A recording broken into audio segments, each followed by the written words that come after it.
అంగన్వాడీ వర్కర్లపై పోలీసుల దాడి అమానుషమని, ఎన్నికల హామీలు అమలు చేయాలని కోరుతూ శాంతియుతంగా నిరసన తెలియజేస్తున్న అక్కచెల్లెమ్మలను దారుణంగా వేధించిందని వైఎస్సార్సీపీ అంగన్వాడీ విభాగం జిల్లా అధ్యక్షురాలు లావణ్య, రాష్ట్ర కార్యదర్శి వెంకటజ్యోతి ఆగ్రహం వ్యక్తం చేశారు. నెల్లూరులోని పార్టీ జిల్లా కార్యాలయంలో వారు మీడియాతో మాట్లాడుతూ అధికారంలోకి వచ్చిన వెంటనే అంగన్వాడీ అక్కచెల్లెమ్మలకు వేతనాలు పెంచామని, సుప్రీంకోర్టు తీర్పు మేరకు గ్రాడ్యుటీ చెల్లిస్తామని ఎన్నికల మేనిఫెస్టోలో హామీ ఇచ్చిన చంద్రబాబు 2 ఏళ్లుగా మభ్యపెడుతూ వచ్చారని వివరించారు. టెంటులో ఉండి నిరసన వ్యక్తం చేస్తున్న మహిళలను వేకుజామున ఒక్కసారిగా ఈడ్చి వ్యాన్లోకి తరలించడం హేయమైన చర్య అన్నారు. అంగన్వాడీ వర్కర్లకు వైఎస్సార్సీపీ అండగా ఉంటుందని, ఎంప్లాయీస్ అండ్ పెన్షనర్స్ వింగ్ తరపున పోరాడతామని స్పష్టం చేశారు. ప్రభుత్వ ఉద్యోగులను మోసం చేస్తున్న కూటమి ప్రభుత్వం ఖచ్చితంగా మూల్యం చెల్లించుకోక తప్పదని వైఎస్సార్సీపీ అంగన్వాడీ విభాగం జిల్లా అధ్యక్షురాలు లావణ్య, రాష్ట్ర కార్యదర్శి వెంకటజ్యోతి హెచ్చరించారు. ఈ సమావేశంలో నెల్లూరు రూరల్ అంగన్వాడీ అధ్యక్షురాలు రిజ్వానా, సిటీ అంగన్వాడీ అధ్యక్షురాలు రమీజా, ముంతాజ్, శాలిని తదితరులు పాల్గొన్నారు. బాటలు వేసి అంగన్వాడీలు ఈరోజు ఈ రకంగా ఇబ్బంది దాని గురించి ఈరోజు ఇక్కడ మనం చర్చించడం అనేది ఇంకా బాధాకరమైన విషయం. మామూలుగా మాట నిలబెట్టుకోవడం అనే దానికి వస్తే మేము తమాషగా మాట్లాడుకుంటాం. మాట మీద నిలబడాలి అంటే గాలి వస్తే అటు ఇటు తిరుగుతాము, అందుకని మాట మీద పడుకుంటాము అనే మాట తమాషగా మాట్లాడుకుంటాం. అలాంటిది కూటమి పెద్దలు మాట నిలబెట్టుకోవడానికి ప్రయత్నిస్తూ మాట మీద పడుకునేసారు, గాఢ నిద్రలోకి వెళ్ళిపోయారు. ఈరోజు అంగన్వాడీలు అరుస్తున్న అరుపులు, వాళ్ళ ఆర్తనాదాలు వినలేనంత నిద్రలో ఉన్నారు. అంగన్వాడీలు ప్రభుత్వానికి వెన్నెముక లాంటి వారు. అలాంటి అంగన్వాడీలకి ఇచ్చిన హామీలు నెరవేర్చడంలో ఈ రకంగా విఫలమయ్యి మళ్ళీ వాళ్ళని ఇబ్బందులకు గురి చేస్తున్నటువంటి కూటమి పెద్దలు ఒకసారి మళ్ళీ ఆలోచించారు. అంగన్వాడీలు 24 గంటల పాటు పనిచేస్తున్నారు, కానీ వాళ్ళకి వచ్చే జీతం 4 గంటల సేపు ఎంత పని చేస్తే వస్తుందో జీతం అది మాత్రమే వస్తుంది. అంగన్వాడీ పిల్లలకి ప్రీ స్కూల్ ఏబీసీడీలు నేర్పించడం కానించి, గర్భిణీలు, బాలింతలు వాళ్ళందరికీ పౌష్టికాహారం కానించి, టీకాలు వేయడంలో కానించి, ఇంటికి సర్వేల దగ్గర నుంచి ప్రతి పని ముందుగా అంగన్వాడీలకే ఇస్తున్నారు. అలాంటి అంగన్వాడీలు ఈరోజు ఈ రకంగా బాధపడడం చాలా బాధాకరమైన విషయం. జగన్మోహన్ రెడ్డి గారి హయాంలో అంగన్వాడీలకి కరోనా కష్టకాలంలో వాళ్ళు చేసిన పనిని గుర్తించి ప్రోత్సాహకాలు అందించడం జరిగింది. మాటలు నిలబెట్టుకోవడం అనేది జగన్మోహన్ రెడ్డి తర్వాతనే ఎవరైనా అనేది మళ్ళీ ఇప్పుడు బాగా స్పష్టంగా కనిపిస్తుంది. జగన్మోహన్ రెడ్డి గారు కరోనా కష్టకాలంలో ప్రపంచమే ఇబ్బందులు పడుతున్న సమయంలో కూడా ఆయన ఇచ్చిన మాటకి, ఆయన ఇచ్చిన హామీలు నెరవేర్చడంలో చాలా నిబద్ధతతో పనిచేస్తారు. మళ్ళీ ఒకసారి మనం గుర్తు చేసుకోవాల్సింది. అంగన్వాడీలు ఏ గొంతమ కోరిక పోవడం లేదు. వాళ్ళకి ప్రభుత్వ పెద్దలు ఎలక్షన్ల సమయంలో ఇచ్చిన హామీలను మాత్రమే నెరవేర్చమని అడుగుతున్నారు. ఆ రోజు ఎన్నికల ముందు ఇచ్చిన హామీలు గౌరవ వేతనం పెంపు, ప్రభుత్వ ఉద్యోగి హోదా, రిటైర్మెంట్ బెనిఫిట్స్, పెండింగ్ బిల్స్ విడుదల, అదనపు పనివారం తగ్గింపు, మౌలిక వసతులు, ఇది కూటమి పెద్దలు ఆ రోజు ఎన్నికల సమయంలో అంగన్వాడీలకి ఇచ్చిన హామీలు. ఆ హామీలని ఇప్పుడు నెరవేర్చమంటుంటే 2 సంవత్సరాలు గడుస్తున్నా కనీసం ఒక్కటి కూడా నెరవేర్చకపోగా వాళ్ళ మీద పోలీసుల చేత దాడులు చేయిస్తున్నారు, పోలీస్ స్టేషన్లు పిలిపిస్తున్నారు, పోలీస్ స్టేషన్లో పెట్టిస్తున్నారు. ఇలాంటివి చేసి ఇంకా దిగజారే ప్రయత్నంలో ఉండాలి. ఈరోజు జగన్మోహన్ రెడ్డి గారి హయాంలో అంగన్వాడీలకు ఇచ్చిన హామీలని ఏ రకంగా నెరవేర్చారో మళ్ళీ ఒకసారి గుర్తు చేసుకున్నాం.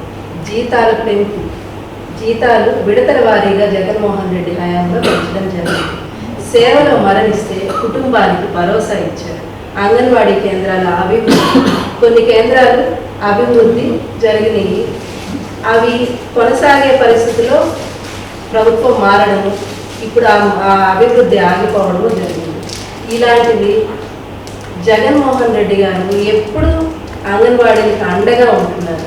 జగన్మోహన్ రెడ్డి గారి హయాంలో వైఎస్ఆర్సీపీ ప్రభుత్వంలో అంగన్వాడీలకి ఎప్పుడు అండగా ఉంటామని తెలియజేస్తూ సెలవు తీసుకుంటాం. పాత్రికేయ మిత్రులందరికీ నమస్కారాలండి.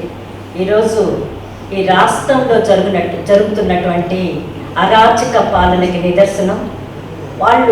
అంగన్వాడీ వాళ్ళు మార్చి 2వ తేదీ శాంతియుతంగా ధర్నా జరుగుతుంటే పోలీసుల్ని పంపించి వాళ్ళ శిబిరాలని కూల్చేసి మహిళలను కూడా చూడకుండా ఈ ప్రభుత్వము మహిళా పోలీసు లేనట్లుగా వారు అర్ధరాత్రి పూట దాడులు చేసి వాళ్ళని చెల్లాచెదరు చేయటం అనేది చాలా అరాచకానికి ఈ రాష్ట్ర ప్రభుత్వ పాలనకి నిదర్శనం తెలియజేస్తూ వైఎస్ఆర్ కాంగ్రెస్ పార్టీ తరఫున మేమైతే తీవ్రంగా ఖండిస్తున్నాం. ముఖ్యంగా కూడా అంగన్వాడీల గురించి చెప్పుకోవాలంటే ఇది మాజీ తొలి ప్రధాని శ్రీమతి ఇందిరాగాంధీ గారి ప్రవేశపెట్టిన అంగన్వాడీ శాఖ. దాదాపుగా 50 సంవత్సరాలైన అంగన్వాడీ శాఖ ప్రవేశపెట్టి ఈరోజు వాళ్ళు ఏమడుగుతున్నారు ఈ ప్రభుత్వాన్ని? మాకు వేతనాలు సరిపోవటం లేదు. అంగన్వాడీ వర్కర్కి 11,500 రూపాయలు చెల్లిస్తారు, అంగన్వాడీ హెల్పర్కి 7,000 రూపాయలు చెల్లిస్తారు, మినీ అంగన్వాడీ వర్కర్కి 7,000 రూపాయలు చెల్లిస్తారు. కానీ ఒక కుటుంబము జీవించాలంటే గణన ప్రకారము, కొన్ని లెక్కల ప్రకారము సుప్రీంకోర్టు చెప్పడం జరిగింది 20,000 రూపాయల వేతనం అనేది నెలకి కావాలి. అటువంటిది ఈరోజు వాళ్ళు అడుగుతున్నారు, మాకు వేతనాలు పెంచుతాము అని చెప్పేసి చంద్రబాబు నాయుడు గారు గతంలో వాళ్ళు ఒకసారి ధర్నా చేపట్టినప్పుడు వాళ్ళు చెప్పడం జరిగింది, మేము మా ప్రభుత్వం రాగానే మీ వేతనాన్ని పెంచుతామని హామీ ఇవ్వడం జరిగింది.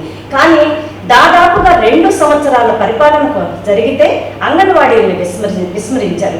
వారు దానికోసమని మాకు మీరు హామీ ఇచ్చారు, మీ హామీని నిలబెట్టుకోండి అని వారు అడుగుతున్నారు. దాన్ని మీరు కనీసం చర్చలకు వాళ్ళని పిలవడానికి కూడా ఇష్టపడని ఈ ప్రభుత్వము ఈ దాష్టీకానికి, చంద్రబాబు నాయుడు గారి దాష్టీకానికి ఈరోజు రాష్ట్ర ప్రభుత్వంలో ఉన్నటువంటి మహిళలు, చిన్నపిల్లలు అందరూ కూడా బాధితులుగా మిగిలిపోతున్నారు. ఇంకో విషయం కూడా చెప్పుకోవాలండి ఈ సందర్భంగా, ఈ ప్రభుత్వానికి మహిళలంటే చాలా చిన్న చూపండి. మహిళా పోలీసుల్ని ఎందుకు పెట్టట్లేదు? వారిని తెల్లవారుజామున అరెస్టు చేయాల్సిన అవసరం ఏంది? వారు శాంతియుతంగా ధర్నా చేస్తూ ఉన్నప్పుడు ధర్నా చౌక్లో మీరు మహిళా పోలీసులు పెట్టుకోకుండా సూదులతో గుచ్చటం అనేది ఎంత అరాచకానికి నిదర్శనమో ఆ వీడియో చూస్తుంటే చాలా బాధాకరంగా ఉందండి. ఇది గర్భిణీ స్త్రీలు, బాలింతలు, చిన్న బిడ్డలు పౌష్టికాహారాన్ని అందించాలి అని ఒక అంగన్వాడీ శాఖ ఏర్పడింది. అందుకు పౌష్టికాహార లోపం వల్ల భారతదేశంలో పేద మధ్యతరగతి కుటుంబాల్లో నివసిస్తారు కాబట్టి ఈ పౌష్టికాహారాన్ని అందించాలి అని చిన్న బిడ్డలకి అందరికీ సేవలు అందిస్తున్న ఆ ఉద్యోగిని మీరు ఈ విధంగా బాధ పెట్టడం అనేది ఎంతవరకు సమంజసం అనేది ఈరోజు వైఎస్ఆర్ కాంగ్రెస్ పార్టీ తరఫున, మహిళా విభాగం తరఫున మేము ప్రశ్నించడం జరుగుతుంది. అదేవిధంగా చంద్రబాబు నాయుడు గారికి అబద్ధాలు హామీలు చెప్పడం అలవాటే, మోసపోవడము. అసలు మాకు అర్థం కాని విషయం ఏంటంటే, వీళ్ళు అంగన్వాడీ వర్కర్లు గతంలో గుర్రాలను పెట్టి తొక్కిచ్చాడండి ఇదే చంద్రబాబు నాయుడు గారు. ఎలా మర్చిపోయారు మీరు? చంద్రబాబు నాయుడు గారు ఎప్పుడైనా మాట మీద నిలబడ్డారా? ఆయన ఇచ్చిన హామీ నిలబెట్టుకున్నారా? అవన్నీ మర్చిపోయి మీరు మళ్ళీ నమ్మి ఆయన ఓట్లతో గెలిపించి ఈరోజు మళ్ళీ కూడా మీరు అబాసు పాలు కావడం అనేది జరిగిందని సందర్భంగా తెలియజేసుకుంటూ, ఈ ప్రభుత్వం ఇప్పటికైనా మహిళల్ని గౌరవించాలి, వాళ్ళని చర్చలకు పిలవాలి, చర్చలకు పిలిచి ఇది శాంతియుతంగా వాళ్ళ అడిగే డిమాండ్లలో చాలా న్యాయం ఉంది, వాళ్ళు నిత్యం కష్టపడుతున్నారు, అందువల్ల ఈ విషయాన్ని వెంటనే చర్చలకు పిలవాలని చెప్పేసి వైఎస్ఆర్ కాంగ్రెస్ పార్టీ స్టేట్ సెక్రటరీగా నేను ప్రధాన డిమాండ్గా కూడా నేను అంగన్వాడీ వాళ్ళకి మద్దతు తెలుపుతూ కూడా ఈ విషయాన్ని తెలియజేస్తున్నాను. ముఖ్యంగా కూడా ఇంకో విషయం ఏంటంటే, సుప్రీంకోర్టు తీర్పిచ్చింది, వాళ్ళు శ్రమ పడుతున్నారు, వాళ్ళ వేతనాన్ని పెంచండి అని చెప్పేసి ఉద్యోగ భద్రత కల్పించండి. వాళ్ళకి ఉద్యోగ భద్రత లేదండి, టెంపరరీ ఎంప్లాయీస్ వాళ్ళు ఉద్యోగ భద్రతను కల్పించండి కూడా సుప్రీంకోర్టు ఉత్తర్వులను కూడా ఈ రాష్ట్ర ప్రభుత్వం బేఖాతరు చేస్తుంది. మేము నెల్లూరు జిల్లా తరపు నుంచి పూర్తిగా ఈ ప్రభుత్వ పాలనని తీవ్రంగా ఖండిస్తున్నామండి. విద్యుత్ వినియోగదారులకి శుభవార్త. కరెంటు బిల్లు ఎక్కువ వస్తుంది అని బాధపడుతున్నారా? ఏసీ మరియు ఇతర ఎలక్ట్రికల్ గీజర్లు, హోమ్ అప్లయన్సెస్ వాడకంలో పొదుపు చేస్తున్నారా? ఇప్పుడే నిర్ణయం తీసుకోండి. కేంద్ర రాష్ట్ర ప్రభుత్వాలు పీఎం సూర్యఘర్ పథకం ద్వారా 78,000 సబ్సిడీతో మరియు వినియోగదారులకు తక్కువ ఖర్చుతోనే బ్యాంక్ లోన్ సదుపాయం, తక్కువ 65 పైసల వడ్డీతో మీరు కట్టే కరెంటు బిల్లు బ్యాంకు ఈఎంఐ కట్టే విధంగా ప్రముఖ కంపెనీలు టాటా, అదానీ, వారీ, సోలార్ 25 సంవత్సరాల కంపెనీ వారంటీతో ఉచిత డాక్యుమెంట్ ఛార్జీలతో మా సిబ్బంది ద్వారా నిర్ణీత సమయంలో సమకూర్చబడును. కనుక ప్రతి ఒక్కరూ ఈ అవకాశాన్ని సద్వినియోగం చేసుకోండి. పూర్తి వివరాలకు ఈ క్రింది నంబర్లకు సంప్రదించండి. 9985299995, 9490471476, 9177038604. Terosol Green Energy Solutions Private Limited. Andhra Pradesh అన్ని జిల్లాల్లో అందుబాటులో ఉన్నాయి.